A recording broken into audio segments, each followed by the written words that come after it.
Hello, I'm Jeff, and welcome to The Pipeline, where we're refining the news that is important to you. The U.S. Energy Information Administration is reporting that a number of western states have increased their oil production since 2010. As you can see on the graph behind me, onshore oil production rose more than 64% in the lower 48 states from February 2010 to February 2013.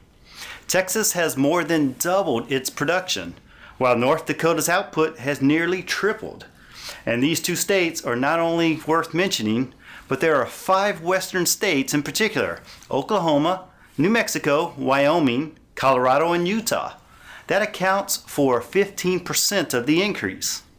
Production in each of these states has increased between 23% and 64% over the same 3 years.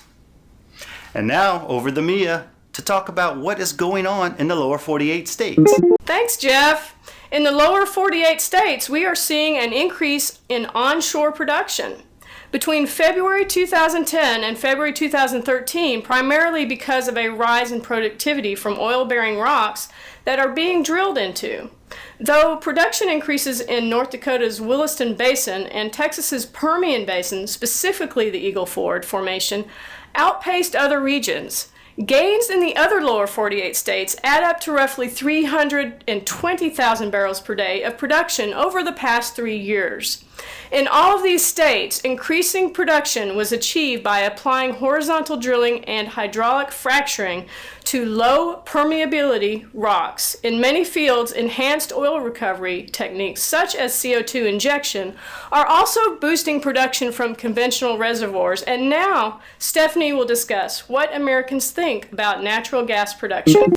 A recent poll revealed that 71% of Americans agree that exporting domestic natural gas will help create U.S. jobs, and 66% believe that exporting natural gas will be great for the U.S. economy. The American Petroleum Institute conducted a telephone poll of more than 1,000 registered American voters. They found that the voters felt natural that more U.S. natural gas exports would, 1, help reduce the U.S. trade deficit, 2, help keep energy dollars here in the U.S., and 3, increase the nation's energy security. Industry advancements in hydraulic fracturing and horizontal drilling have led to a dramatic increase in the estimated recoverable shale gas resources here in the U.S. More Americans understand that the U.S. can be a global energy superpower as long as our leaders pursue smart energy policy. Now back to Mia to discuss what's going on in the West Texas Permian Basin. The West Texas Permian Basin is seeing a tremendous increase in unconventional drilling. Figures released by the U.S. Census Bureau show counties in South and West Texas are now among the fastest growing places in the U.S. as oil field workers are rushing to the Permian Basin. The Texas Railroad Commission is saying that the Permian Basin may reach 1 million barrels of oil daily, and the Eagle Ford Formation alone could provide as many as 900,000 barrels per day by 2016.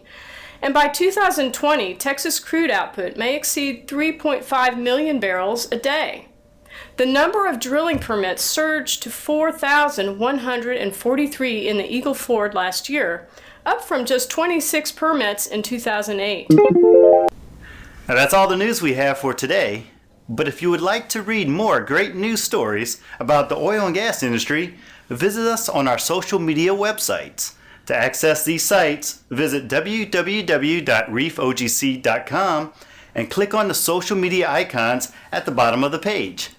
Thanks for watching, and remember, we're drilling only for the relevant news and bringing it to you through the pipeline.